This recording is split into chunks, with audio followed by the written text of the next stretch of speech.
ছেড়ে ভরা ধামে সবই রবে, তুমি যাবে চলে, প্রাণ পাখি উড়ে যাবে পিঞ্জর ছেড়ে, ভরা ধামে সবই রবে, তুমি শত বন্ধু বান্ধব যত, মাতা পিতা তারা শত, সকলে হবে তোমার পর।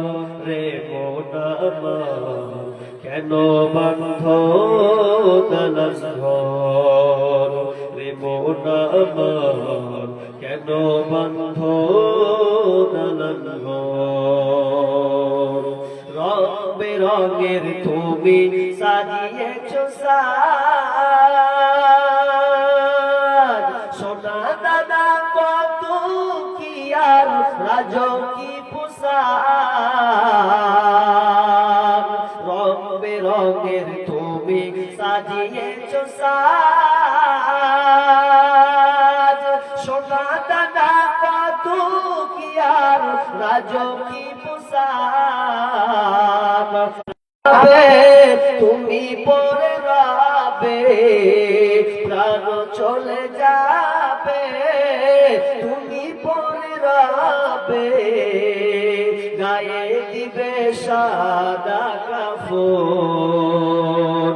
রে মন আমার কেন বান্ধ দালান ঘর, রে মন আমার কেন বান্ধ দালান ঘর।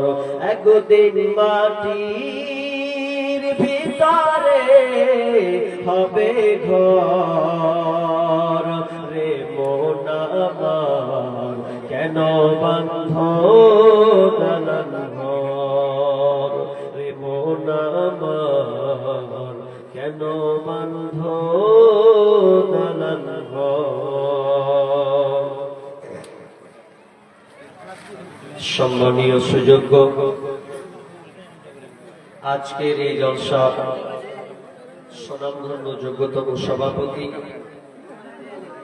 মঞ্চে উপবিষ্ট ওলামায়ে কেরাম এবং দূর দূরান্ত থেকে আগত সম্মানীয় অতিথিবৃন্দ,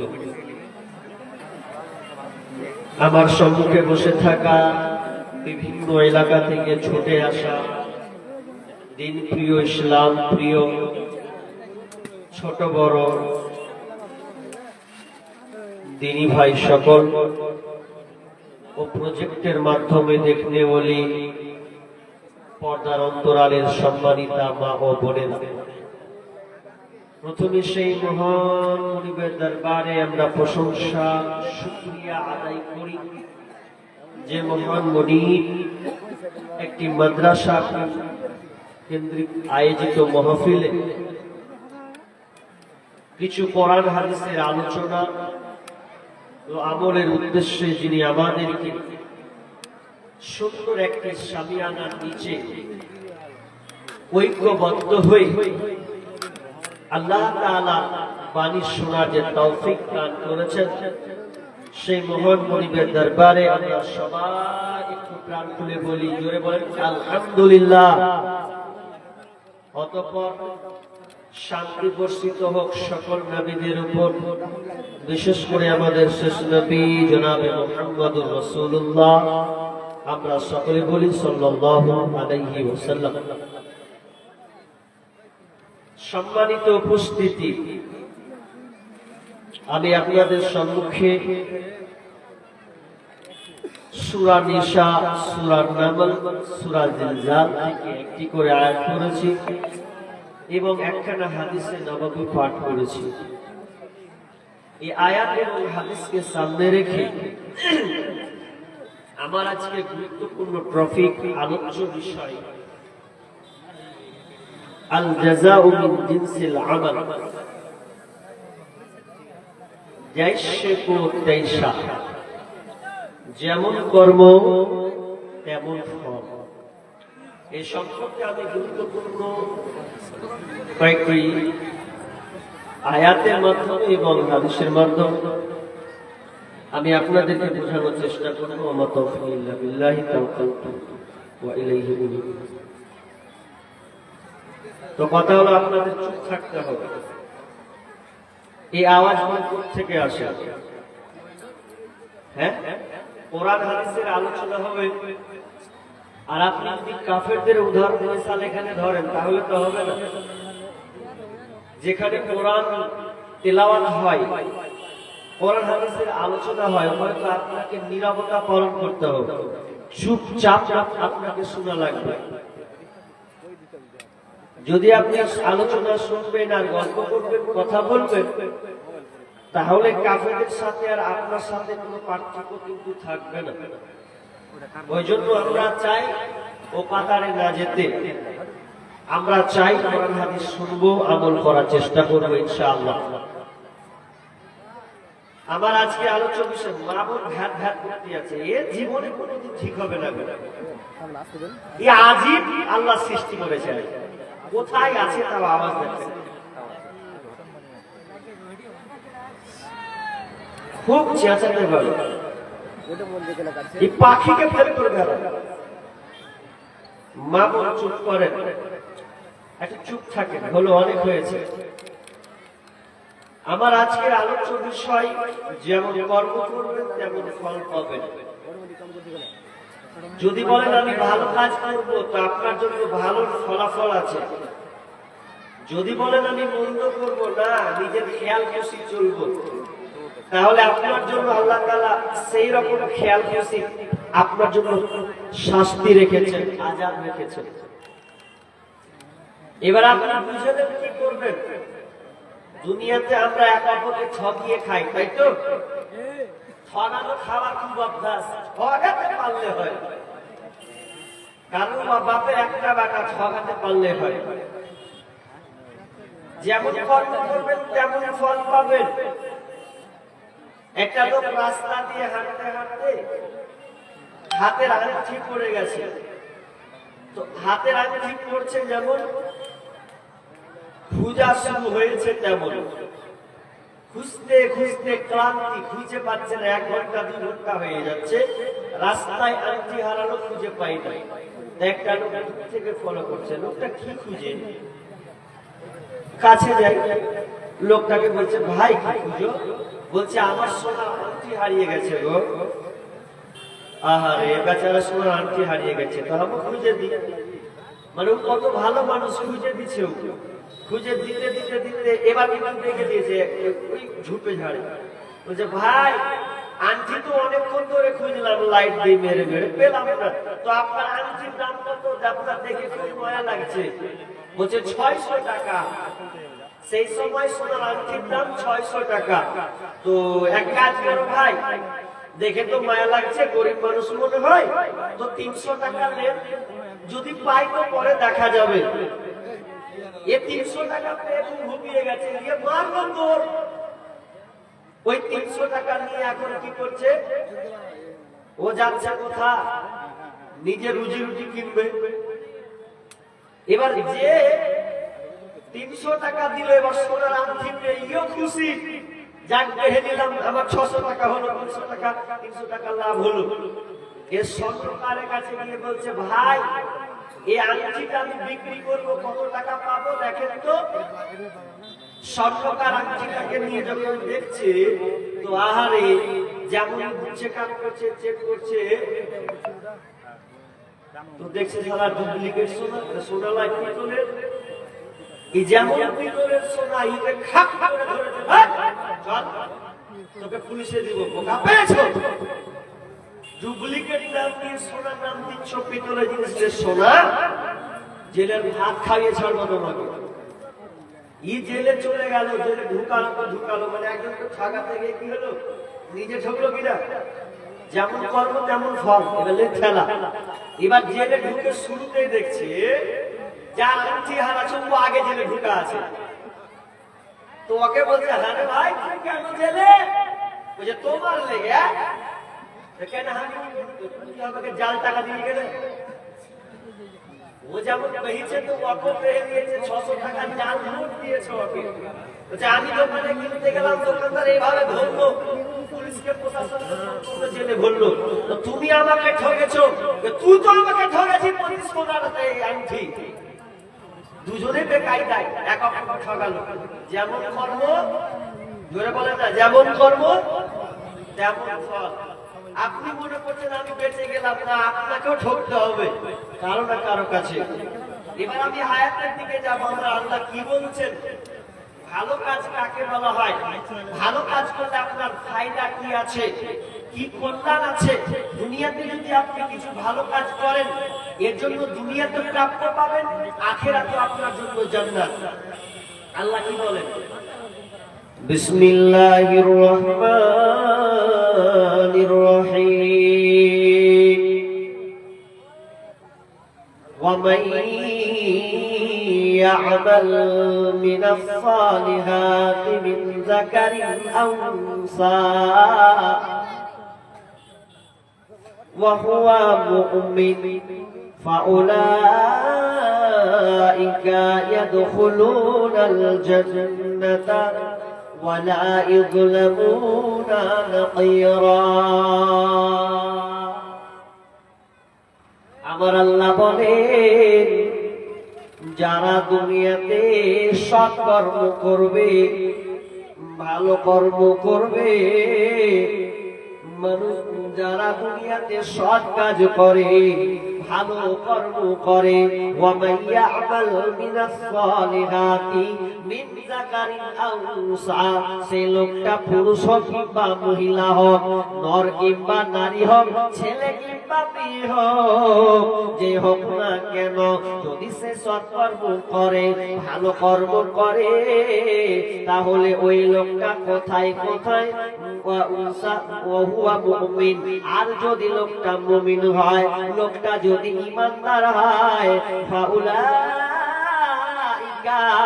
ওই লোকেরা কোথায় যাবে, ইয়াদখুলুনাল জান্নাহ, তাদের জন্য জান্নাত রয়েছে। আমার আল্লাহ এখানে শর্ত বেঁধে দিয়েছেন, যারা দুনিয়াতে সৎ কর্ম করবে, ভালো কর্ম করবে, এ ভালো কর্ম শুধু নয়, ওই লোকটাকে ঈমানদার হওয়া লাগবে, মুমিন মুমিনা হওয়া লাগবে। যদি মুমিন হয় আর যদি লোকটা সৎ কর্ম করে, ভালো নেককার কাজ করে রে, তার জন্য রয়েছে জান্নাত। এবার বলতে চাইলাম, আল্লাহ তো বললেন ভালো কর্ম করলে তার জন্য জান্নাত, কিন্তু আল্লাহ তাআলা শর্ত বেঁধে দিয়েছেন, সেটা কি, ফাহুয়া মুমিন, যদি লোকটা, যদি মেয়েটা, যদি নরটা, যদি নারীটা আপনার কি নাম মুমিন মুমিনা হয়, তাহলে ও লোকটা জান্নাতে যাবে।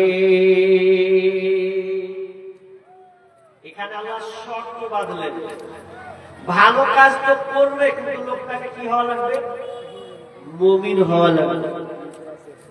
যদি এটা হতো ভালো কাজ করলে জান্নাত, যদি আল্লাহ বলতেন ভালো কাজ করলে সরাসরি জান্নাতে যাবে, তাহলে এখানে হিন্দুরা পর্যন্ত জান্নাত চলে যেত, খ্রিস্টান পর্যন্ত জান্নাত চলে যেত, বৌদ্ধ পর্যন্ত তারা জান্নাতে চলে যেত।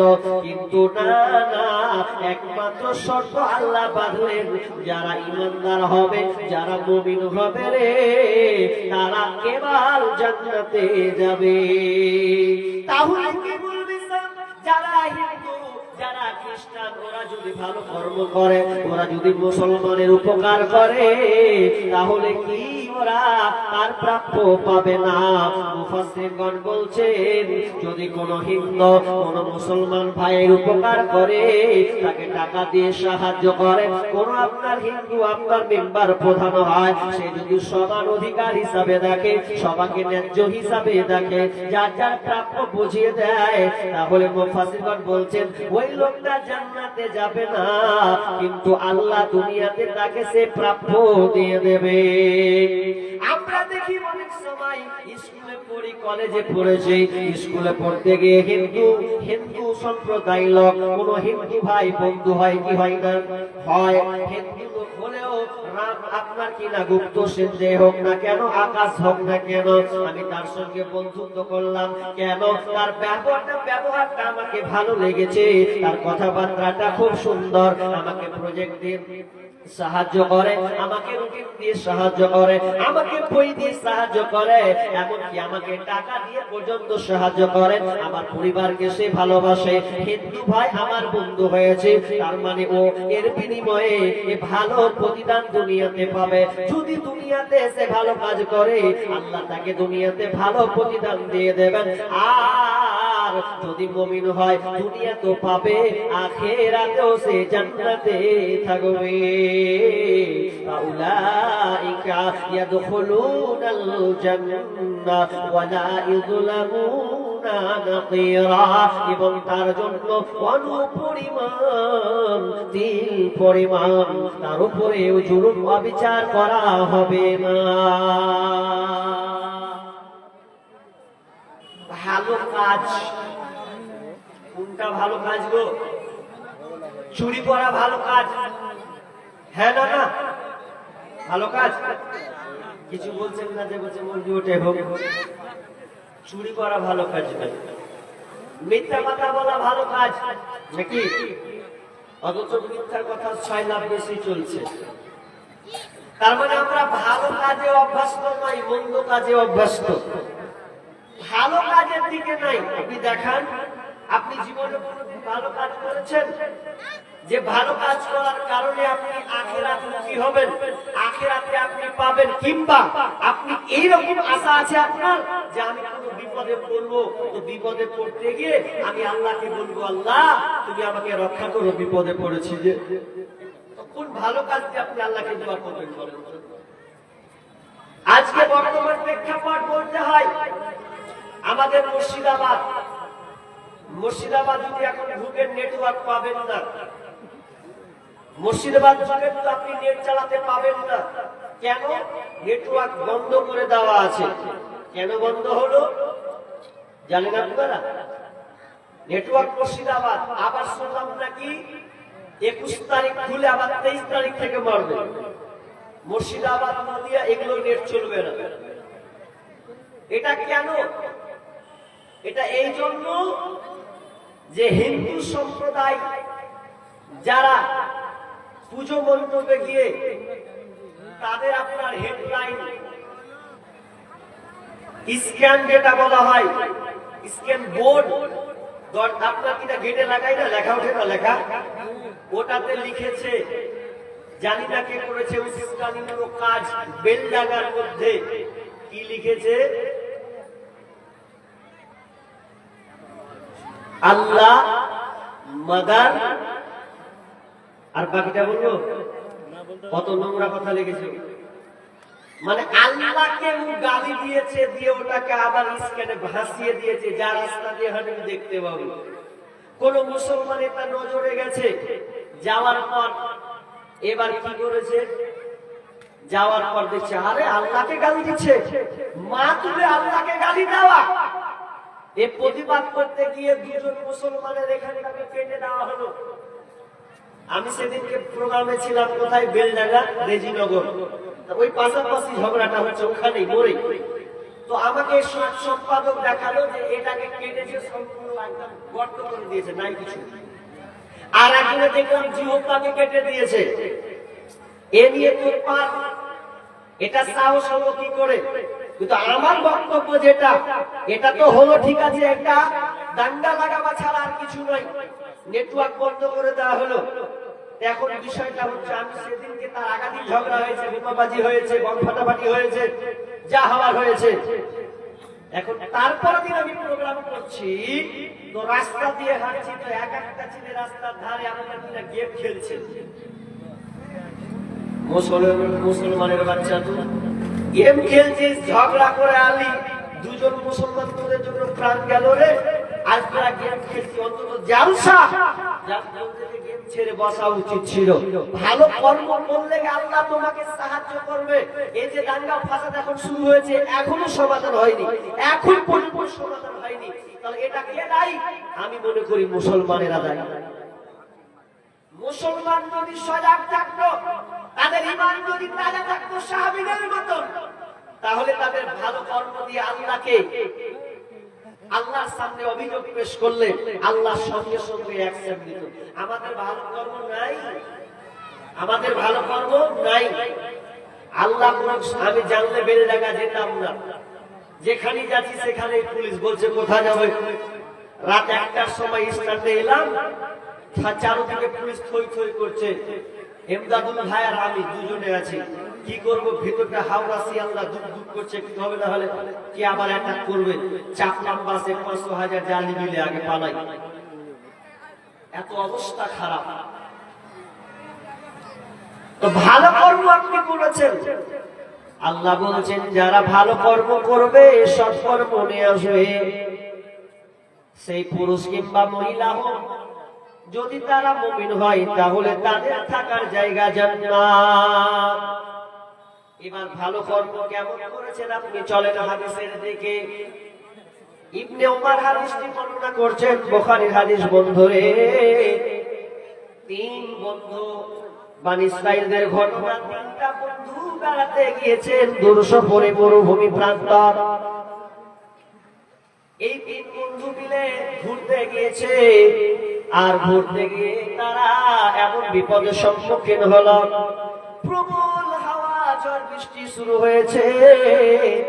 আর ঝড় বৃষ্টির প্রবল আর আপনার কিনা ঝড় বৃষ্টির কারণে তারা কোথায় লুকাবে কোনো রাস্তা না পেয়ে একটা গর্তের ভিতরে ঢুকে পড়েছে। গর্তের ভিতরে ঢুকলো তো আল্লাহর কি হুকুম দেখেন, গর্তের ভিতরে 3 জনে ঢুকেছে, তো হাওয়া বইছে, তো বড় একটা পোল্ডার এসে গর্তটাকে পুরো ব্লক করে দিয়েছে, বন্ধ। যেমনই বন্ধ করা, আর তারা 3 বন্ধু দুনিয়ার আলো দেখতে পাই না। কি করে এখান থেকে বাঁচা যাবে, পরিত্রাণ পাওয়া যাবে? বন্ধু আমি আপনাকে বুঝাতে চাচ্ছি ভালো কাজ করার কত ক্ষমতা আছে। দুনিয়াতে যদি আপনি ভালো কর্ম করেন এর ক্ষমতা কতটা। তারা 3 বন্ধু গর্তে বিপদের সম্মুখীন রয়েছে, গর্তের মধ্যে আপনার কিনা বড় পোল্ডার ঢাকা পড়েছে। এবার তারা মহা মুশকিলে পড়েছে, এখানে কোনো মানুষের যাতায়াত নাই, কোনো আপনার কিনা যোগাযোগের ব্যবস্থা নাই। আপনার কিনা বর্তমানের সময় ফোন করবে এমনটা নয় যে আমি বিপদে পড়েছি ওই জায়গাতে, এরকম কোনো ব্যবস্থা ছিল না। এবার তারা করলো কি, 3 জন বন্ধুতে বলছে ভাই রে, কি এমন আমরা ভালো কাজ করেছি কিনা, আর তোমাদের বাঁচার কায়দা নাই। যদি আমরা ভালো কর্ম করি, ভালো নেকি করে থাকি, তাহলে ওগুলোর বিনিময়ে আল্লাহর কাছে পানা চাইতে হবে এবং এই গর্ত থেকে উদ্ধার হতে হবে। একজন বলছে হারে কি করেছি, আমি জীবনে একটা ভালো কাজ করেছি, ওই কাজটা আমি আল্লাহকে শেয়ার করব। এবার লোকটা ওই প্রথম বন্ধু আল্লাহকে তুলে ধরলেন, মাবুদ রে, আমি জীবনে ভালো কাজ না করে জীবনে একটাই আমার ভালো কাজ ছিল, যেই কাজটা ছিল আমি রাখাল মানুষ, রাখালি করতাম, দূরে পারে ছাগল চড়াতে যেতাম। ছাগল চড়ানোর পর আমি আমার সর্বপ্রথম আব্বা আমাকে পান করাতাম, দুধ দহন করে আব্বা আমাকে পান করাতাম, এটা ছিল আমার বৈশিষ্ট্য। কিন্তু আমি একদিন দূরে পারে চলে গেছে, রাত অনেক হয়ে গেছে, এই জন্য আমি কি করলাম, অনেক রাত হওয়ার পরেও গভীর রাত্রিতে বাড়ি ঢুকেছি। যেমন আমি পাট থেকে দুধ দহন করলাম, এবার আব্বা মাকে দিব কি, এমন সময় আব্বা মা ঘুমিয়ে গেছে। আমি মা বাপকে উঠাবো বসাবো এটা আমার খারাপ মনে ভাবলাম, মাকে জাগাবো এটা কেমন যেন লাগলো আমার। এই জন্য আমি দুধের গ্লাসটাকে মা আব্বার সামনে মাথার দিকে আমি ধরে থাকলাম। এদিকে আমার ছেলেরা কান্নাকাটি করছে, আব্বা খিদা লেগেছে, তৃষ্ণা লেগেছে, আমাদেরকে দুধ দাও। এবার সন্তানেরা হাজারো কানলেও আমি তাদেরকে দুধ দিলাম না, বরং আমিও খেলাম না, আমার বিবিকে পর্যন্ত আমি খাওয়ালাম না। সারা রাত থেকে গেলাম, কারণ মাকে দুধ পান করাতে হবে। মা খুব দামি জিনিস, আসলে যার মানে তাকে জিজ্ঞাসা করবেন মা কত দামি জিনিস। হাজার দুনিয়া যত কিছু আছে আপনি বিক্রি করলেও মায়ের ধারে কাছে আপনি যেতে পারবেন না। শরীরের চামড়া কেটে যদি আপনি জুতা বানান, মায়ের ঋণ আপনি পরিশোধ করতে পারবেন না। ওই যুবকটা মাকে এতটা ভালোবাসতেন, এতটা সম্মান শ্রদ্ধা করতেন যে যতক্ষণ পর্যন্ত আব্বা মা না দুধ পান করবে ততক্ষণ পর্যন্ত আমরা দুধ পান করব না। জীবনের মূল কষ্ট মায়ের প্রসব বেদনায়, সাত আসমান সাত জমিন তখন মায়েরই মাথায়। জীবনের মূল কষ্ট মায়ের প্রসব বেদনায়, সাত আসমান সাত জমিন তখন মায়েরই মাথায়।